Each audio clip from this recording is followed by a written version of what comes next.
बिस्मिल्लाहिर्रहमानिर्रहीम अस्सलाम वालेकुम रहमतुल्लाहि व बरकातुहू। अल्लाहुम्मा सल्लि अला मुहम्मद व आलि मुहम्मद रब्बि इश्रह ली सदरी वयस्सिर ली अमरी वहलुल उक़दतम मिन लिसानी यफ़क़हू क़ौली आमीन। ख़वातीन हज़रात, आप देख रहे हैं कुतुब ऑनलाइन और मैं हूँ बिलाल कुतुब। और आज का दिन आपके लिए आसानियाँ पैदा करने का, सारे ही दिन अल्लाह के साथ आसानियाँ पैदा करनी चाहिए। और आज के दिन ख़ास तौर पर उन कॉलर्स की जो कि हमें कॉल करते हैं, शाम हमारे साथ होते हैं। अस्सलाम वालेकुम, खैरियत से हैं आप? हुज़ूर जंगे नहरवान जो है, नहरवान जिसको कहते हैं, ये इमाम अली करमल्लाह ने इसमें खवारिज को बहुत ज़्यादा नुकसान पहुंचाया, बल्कि ख़त्म कर दिया, चंद रह गए और उनमें से जो चंद रह गए थे उनके नाम भी आपने बताए। इनमें एक बड़ा ही ज़्यादा मशहूर वाक़या है कि एक शख्स आया इमाम अली करमल्लाह के पास और कहा कि अली, आप आज इस सवारी पे आगे ना जाएं, आपके सितारे जो हैं वो गर्दिश में है, वो सही नहीं है। और वो जो सवारी थी वो घोड़ी थी, और वो घोड़ी जो थी वो प्रेग्नेंट थी, वो बच्चा देने वाली थी। तो इमाम अली का खैर लंबा इस पे मुकालमा है उसके साथ कि फ़लाँ सितारे का तुझे पता है, फ़लाँ का पता है, फ़लाँ का पता है। ये सब बातें करने के बाद वो घोड़े से नीचे उतरे और उन्होंने घोड़े के पेट पे हाथ फेरा और कहा कि तुझे इल्म है इसके अंदर नर है या मादा? उन्होंने कहा नहीं। तो उन्होंने कहा कमबख्त, तू मुझे वो बातें बता रहा है जो तू देख नहीं सकता, जो तू देख सकता है उसका तो तुझे इल्म नहीं है। इसलिए मैं ज़रूर सफ़र करूँगा कि तूने इधर सितारों की बात कर दी थी। हजूर, हमारे यहाँ ये क्यों रवाज है कि हम उन बातों पे यकीन करना चाहते हैं जो कि हमें मुस्तकबिल बताना चाह रहे हों? इसमें ख्वाबों को ख़ास तौर पे शामिल करें। हर शख्स ये समझता है कि मेरे ख्वाब सच्चे हैं। सच्चे और झूठे ख्वाब का शरई तौर पे कैसे अहाता करें, कैसे फ़र्क करेंगे? बिस्मिल्लाहिर्रहमानिर्रहीम। पहले बात बिलाल भाई, जो आपने बाब इब्तदाइया बांधा, इसके हवाले से मैं कुछ बात कहना चाहूँगा। नबी करीम सल्लल्लाहु अलैहि वसल्लम के पास एक बाकायदा कबीला आया और आके उसने नबी करीम सल्लल्लाहु अलैहि वसल्लम से पूछा कि हमने अपने दिमाग में कोई बात सोची हुई है, वो बताइए। तो नबी करीम सल्लल्लाहु अलैहि वसल्लम ने कहा ये काम काहन का है, ये काम नबी का नहीं होता। कहता तो फिर हम आपको कैसे पहचानेंगे? नबी करीम ने कहा मुझे तो बेजान हर शय पहचानती है, सिर्फ तुम नहीं पहचानते। कंकर पकड़े, हाथ में कंकर पकड़े, यानी ये बात, पहली बात ये बात लोग जहन में रखें कि जो बंदा ये खबर देता है कि तू घर से क्या खा के आया, अब घर से क्या खा के आया, वो इस्तदराजी और शैतानी कुव्वतों के जरिए नबी करीम ने कहा वो काहन है।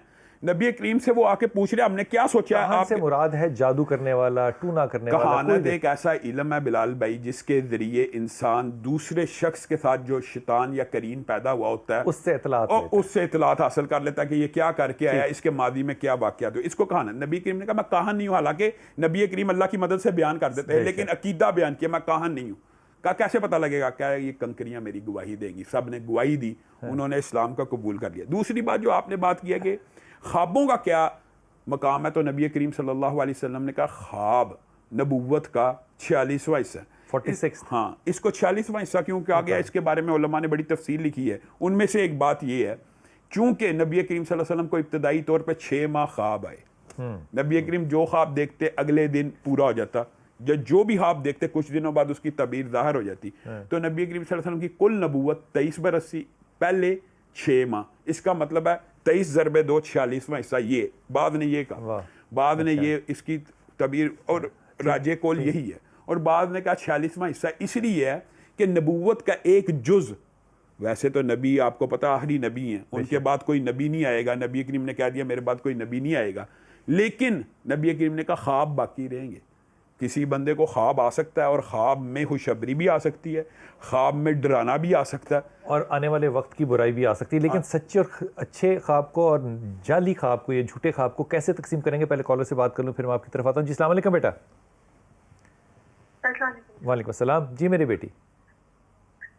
सर एक्चुअली मुझे आपसे इस मामले पे बात करनी है कि कुछ मंथ पहले, तकरीबन बड़ी से पहले, मेरे सिस्टर की लड़ाई हुई अपने बेटों के साथ। अच्छा। वो मामला था, वो किसी थर्ड पर्सन का मामला था जो कि बेटों को पता चल गया ना अपने बाप की बात का, तो उसकी वजह से घर में काफी प्रॉब्लम्स बनी। मैं ईमानदारी से कह रहा हूँ, आपके ससुर ने की शादी, मैं नहीं कह रहा कि किया कि नहीं किया, मैं मिसाल दे रहा हूँ। अगर फ़र्ज़ करो कि उन्होंने ना की होती और वो हालत गुनाह में भी होते, तो क्या बेटों का ये हक़ था कि वो अपने बाप के ऊपर आवाज़ ऊंची करते? जब नबी के पास बेटा आया और उसने कहा कि मेरा बाप मेरी चोरी करता है, चोरी करता है, भाई चोरी पे तो हाथ कटते हैं। तो ये सारा वाक़या, अब ये मैं हदीस बयान कर रहा हूँ आपसे। वो जब शख्स अल्लाह से बातें करता हुआ है, तो जिब्राईल अलैहिस्सलाम जब रसूल पे आए तो उन्होंने ये नहीं कहा कि अल्लाह ने फरमाया, उन्होंने कहा कि वो शख्स जो चोरी करता है, वो जो गुफ्तगू करता हुआ आया अल्लाह से, पहले उसकी बात सुनिएगा। फिर मेरे नबी का फैसला पता है क्या था? ओए हाय हाय हाय हाय, ये जुमला सुनना मेरे नबी का, तू, उस बेटे को कह रहे हैं तू और तेरा सारा माल जो है वो तेरे बाप का है। अब इसके बाद वो कौन सी गुंजाइश रह जाती है कि बेगम साहिबा रास्ते में आ गई, हमारा हक है, बहन सामने आ गई, बेटी सामने आ गई, अगली माँ सामने आ गई। अरे भाई, तू और तेरा माल सारा उसका है, फिर आप उसके ऊपर कैसे उंगली उठा सकते हैं? मेरे ख्याल में चारों बच्चे जो हैं उनको सियासत से बाला रहना चाहिए, अपने बाप के साथ खड़े रहना चाहिए। अगर वो किसी गुनाह में है तो हदायत की दुआ करें और एक एहतियात के साथ बात करें। अगर गुनाह में है तो उनका निकाह कराएं। क्या खूबसूरत यार बात की है, क्या खूबसूरत बात, ये बात जरा खोल के करें। फिर से कह रहा हूं कि अगर उनको ये वहम है बाप गुनाह में है तो उसका निकाह करवाएं। ये किरदार चाहिए, यही होना चाहिए, ये किरदार मैं चाहिए। आपको एक बात बताता हूँ, हमारे मुआशरे में औरतें पता क्या करती हैं? पता लग जाए ना हामंद का अफेयर है, वो फेर बर्दाश्त कर लेती है, निकाह बर्दाश्त नहीं करती। यार इतनी सच्ची बात करने पे आपको मेरा दिल कर रहा है मैं उठ के आपके हाथ चूमूं। नहीं, मुझे एक बात बताएं, गुनाह में रहना ठीक है, गुनाह में रहना औरत कबूल कर लेगी, कबूल नहीं, निकाह में रखना कबूल नहीं करेगी। ये दुख वाली मेरे प्यारी बेटी, खुदा के वास्ते दोनों बातें कह रहा हूँ, अपने सब भाइयों को, वो तुम्हारे भाई जैसे हैं, अपने शौहर को समझाओ कि खुदा के वास्ते बाप के आगे खड़े नहीं हो। अगर वो निकाह में है तो आपको प्रॉब्लम क्या है? अगर वो गुनाह में है तो उनका निकाह कर दें, उनको गुनाह से निकालें, वालिद के लिए आसानी पैदा करें। अल्लाह साहब, आपने आज ना हासिल गुफ्तगू कर दी है कि अगर गुनाह में है तो निकाह कर दें। क्या खूबसूरत बात की है। इसलिए मैं कहता हूँ कि उलमा के पास बैठना चाहिए। कमाल बात है, ईद का दिन है, नंगे पाँव, फटे कपड़े, तहमद जो है उस पर तो जो है वो टांके लगे हुए हैं और वो जा रहे हैं जनाब नमाज़ पढ़ने। तो साहब ने देखा तो बहरीन उस वक्त हमने फ़तह कर लिया हुआ था, बहरीन से मुसलमानों को बहुत सा सामान आया था, बहुत सामान आया था। तो साहबा ने जाके कहा कि हज़रत अली करमल्ला से कि आप ज़रा हज़रत उमर से कहिए कि ये अपने हालात को ज़रा ज़ाहिरी हालात जो है उनको बेहतर, और जो कर भी सकते हैं। अब इतना माल है, लोगों में बांट देते हैं, अपने लिए अच्छा थोड़ा सा कुर्ता ही सलवा लें, अच्छा कोई जूता पहन ले, बाहर से लोग आते हैं मिलते हैं। इस पे इमाम अली खैबर फातेह खैबर होगा, लेकिन ज़रा कमज़ोरी है दिल देखिए। कहते हैं साहब से कि अगर मैं उमर के पास जाऊं, कुर्बान जाइए खुदा की कसम, और मैं उमर से कहूं कि तू अपना नफ्स मुझे बेच दे, हाय हाय हाय, तो रब्बे काबा की कसम वो अपना नफ्स मुझे बेच दे, लेकिन मैं उसको जाके ये नहीं कह सकता कि तू अपने लिए जूता नया खरीद ले। हाय हाय हाय, अपना वो हुलिया तर्क कर दे जो उसने नबी के दौर में रखा। अम्मा आयशा के पास गए, हज़रत अली ने कहा कि ये आप आयशा ही कह सकती हैं।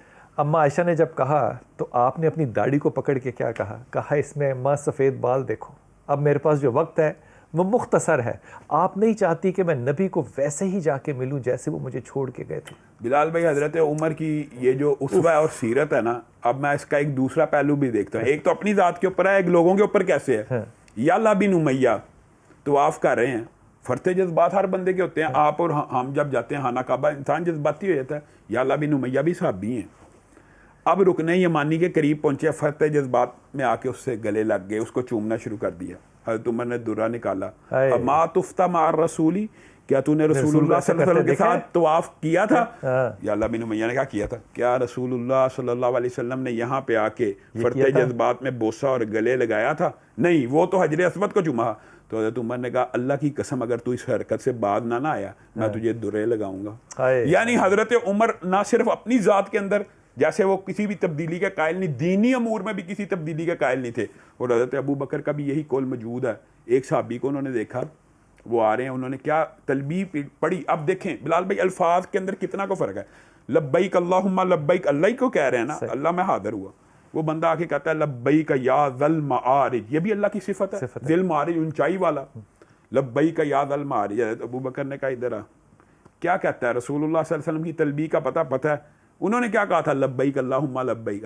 अबू बकर ने कहा, अल्लाह की कसम अगर तूने दोबारा लब्बैक या ज़ल मारिज कहा ना। अब देखें, ज़ल मारिज का भी वही है, मतलब सिफत है, ऊंचाई है, वो है जो कि नबी पाक सल्लल्लाहु अलैहि वसल्लम ने कहा। यही वो वजह है कि अल्लाह के नबी ने कहा कि शैतान जो है वो बाज़ारों का बादशाह है, लेकिन जब उमर ख़त्ताब बाज़ार में निकलते हैं तो शैतान भी वहाँ से भाग जाता है।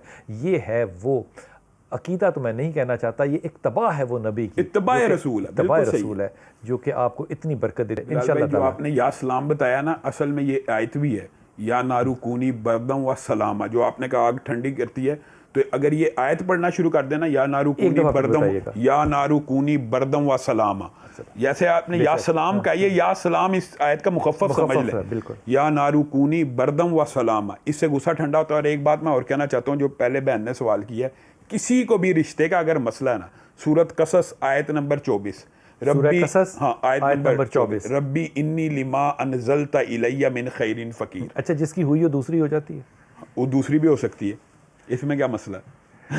मैं तो कई दफा कहता हूं उलमा के साथ बैठना चाहिए। हज़रत मूसा ने मदियन के घाट के ऊपर ये दुआ की कि अल्लाह मुझे रोटी चाहिए। अल्लाह ने कहा रोटी नहीं, रोटी पकाने वाली भी ले। क्या बात है, क्या बात है यार।